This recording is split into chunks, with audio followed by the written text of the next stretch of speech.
Now, the conflict in Iraq has taken another gruesome turn. Last night, a video emerged online that seemed to show the beheading of an American photojournalist, James Foley, who went missing in Syria 2 years ago. The video, whose authenticity is yet to be verified, is titled "A Message to America." In it, the hostage, James Foley, is seen in an orange boiler suit, kneeling in the sand, his hands bound. Standing over him is a jihadi robed, head to toe in black, clutching a knife.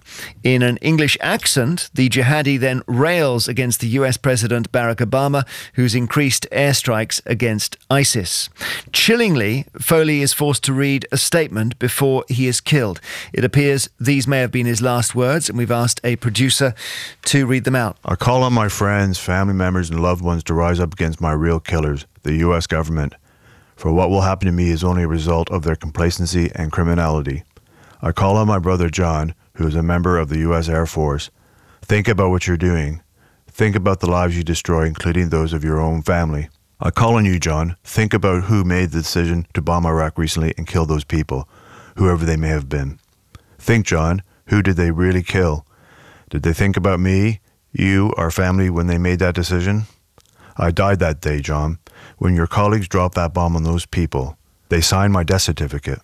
I wish I had more time. I wish I could have had the hope of freedom and see my family once again, but that ship has sailed. I guess all in all, I wish I was an American. They do sound, don't they, like words uttered under extreme duress. The message from the militants, though, is clear. Western governments need to stay clear of Iraq, or there'll be more attacks on Westerners.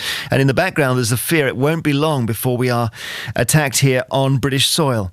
James Foley had been kidnapped before, in fact, in Libya. And after that, he'd spoken of the dangers facing frontline journalists. Freelancers take some of the biggest risks, and they provide that frontline news coverage for the bigger networks.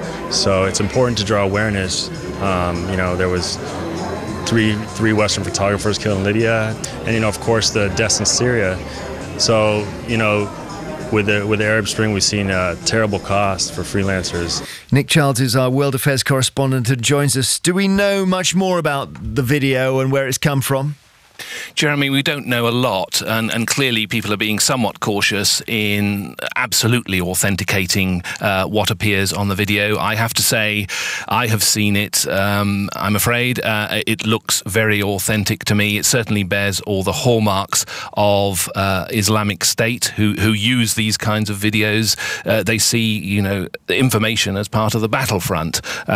Equally, we also know that in a statement in the name of James Foley's mother, on behalf of the family, they are essentially accepting that he is dead. So I think in terms of reaction, nobody, as I say, just yet is absolutely confirming that it's authentic, but certainly the words that we're hearing from people like David Cameron, the Foreign Secretary Philip Hammond, and to some extent also the US officials, unnamed US officials, are that this does look very authentic. And then the crucial thing from the point of view of the UK is, are we dealing here with a Brit who's gone over there for jihad and who has done this terrible thing? Because the guy has, I gather, an English accent. Yes, that's right. Certainly it sounds like a British accent. And again, the Foreign Secretary Philip Hammond said on the face of it, it looks as if it was a British person, but that clearly is going to be one of the major issues in terms of how the intelligence services in particular will be trying to glean what they can from this video. Can they positively identify this as a British person? Can they even positively identify who it might be? Perhaps somebody who has appeared in voice on previous videos or in other forms of social media. That will be a clear focus of the analysis, if you like. And in terms of the response, of course, from David Cameron downwards, there's been a sense that what is happening in Iraq and Syria has implications beyond, but also beyond in the region, but also potentially in the UK. It is known that significant numbers, as they put it, several hundred people from Britain have gone to do jihad in this part of the world, so the risks in terms of security fallout from that have been looked at significantly. The questions for ministers and other officials now are to what extent this changes the game in any way. Thank you very much, Nick Charles, World Affairs correspondent for the BBC. We're joined by Lindsay German from Stop the War and Charlie Wolf, American commentator.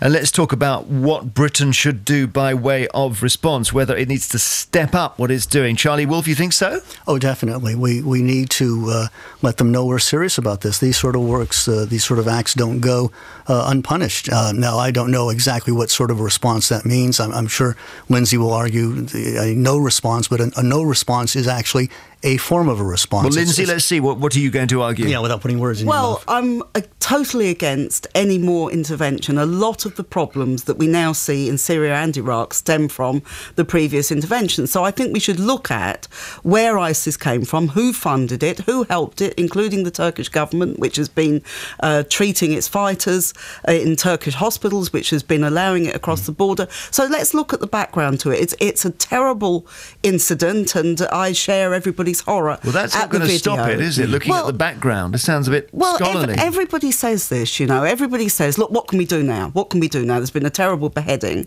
But let's look at what causes it, because if we don't look at what causes it, we're just going to have the same problems. All right, Charlie, just say what do you think we should practically do militarily? Well, we need to crush them. Now, I'm not sure if we go with a nuclear bomb or what? No, I don't think we necessarily have to do that. But one of the problems we've had is it wasn't so much the intervention in Iraq, it was the lack of intervention afterwards. You look at the vacuum. If you let me totally untrue. Let me finish.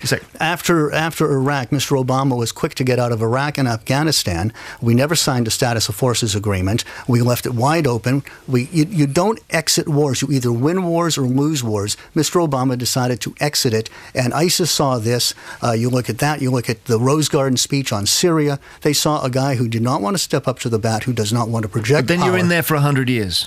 Well, we're still sitting in Germany. We're still sitting in Japan. It's not that you're necessarily in there, but you're protecting when you look at the blood and treasure that was spilt to try and stabilize Iraq, and we did make gains, why throw it all away? Lindsay? Well, the truth is we didn't stabilise Iraq. We fostered sectarian divisions. We helped to break the country into what is now 3 different parts, and we have built up, and this is a crucial point about British people and their response to it, we've built up opposition to our policies on wars, which affected us over 2005 with 7/7, which affected over Lee Rigby. You may be right, and yet at the same time, it may, even if your analysis is correct, Lindsay, it may still be right to go in now. For example, yesterday the Mirror carried a story saying we should send snipers in.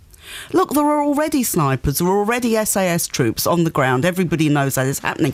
They are bombing people again, and they will create opposition. You don't want just that. As they've done in the past. I definitely don't want it. It will make things worse. Even if you've got, let's say, 100 ISIS militants and they're all in one spot. When you look at the humanitarian crisis, for example, with the Yazidi people, who actually got them off the mountain? It wasn't the American airstrikes, it was the Kurdish fighters who got them off. These are still listed as terrorist organisations. Are we in danger? In the EU and the US. Charlie, are we in danger of creating almost, I hesitate to use the phrase, but almost cartoon villains here, where we say they're the worst people we've ever seen in the history of the world? No, I don't think we're making cartoon villains of them. We only have to look at the fact that they've just beheaded a man. You look at the death and destruction they're creating with the Yazidis and others. If you do not kowtow to their kind of Islam, even if you're a Muslim yourself. So they're even worse. They're worse than everything we've seen since Rwanda, for example? Well, I don't know if I want to start playing that game, but in the sense that you look at them compared to Al-Qaeda, they are self-funded, they are an all but named state,